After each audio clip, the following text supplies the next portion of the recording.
Well, good morning.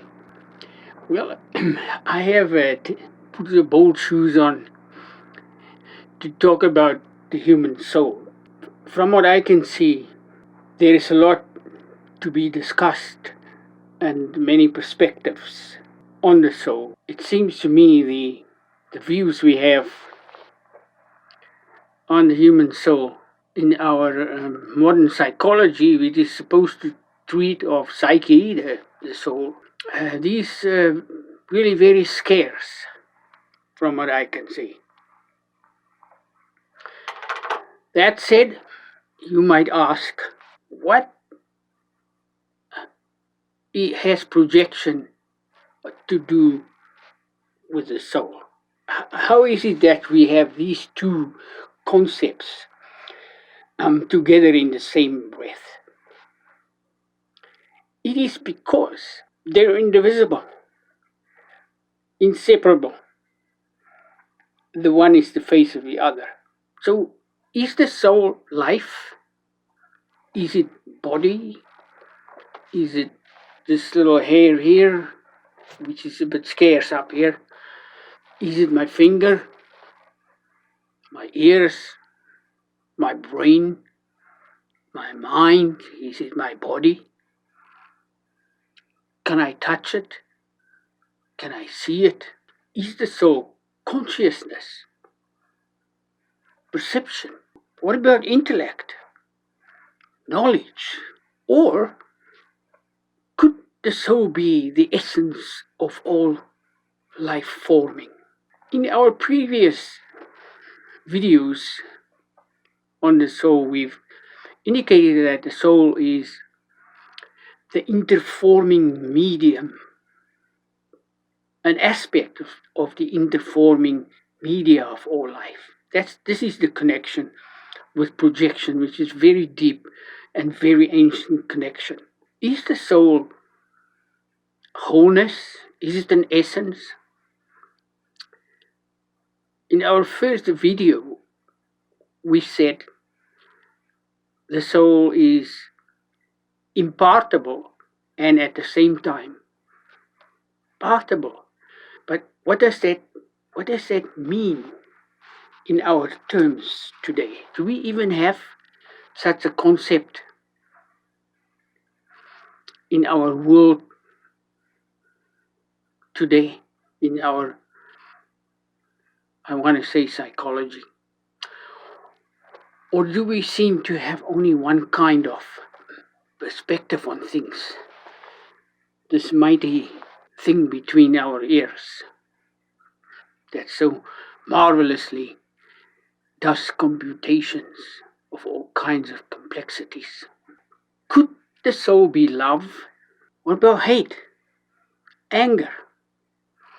Desire? What about passion? May we not say that as far as the soul and life is concerned, that they are indistinguishable from each other, and that the soul might be all of the above, for she receives all forms, images. In antiquity, the words exemplars and ideas were not uncommon. If this is the case, isn't the soul everything to do with forming? We form views and perspectives, interpretations through our interpretations in the wordiverse. The first three videos, I go somewhat into what I'm just saying. Is the soul not involved in that, or is it just a gray matter up here? Is my body moving? Is your body moving? Do I see with my eyes, hear with my ears, and so on? Didn't we say that every human being is a complex unity with many facets? Doesn't the soul have something to do with the movement of form, bodies, generations of life, nature through time? Is nature all by herself? And we're the products of nature, evolving through linear time from a distant cause? What about the soul? Is the soul not all life and all forms of life forming? Is there no soul in nature? Do we have no soul?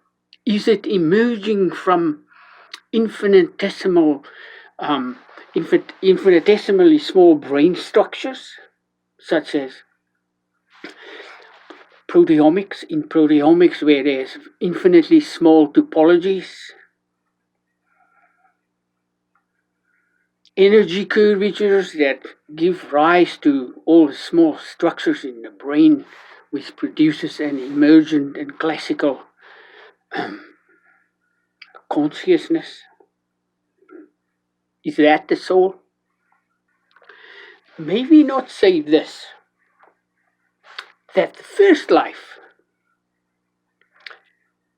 is communicated to all life and all living things, and every nature of life forming is communicated through the self-forming, self-moving soul.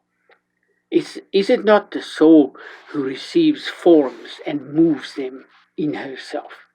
We'll think about this idea for a little bit. In our next video, we will explore the twofold nature of the soul in our world, and we'll see what the implications is of that. Until then, be safe, be kind and loving to yourself and others.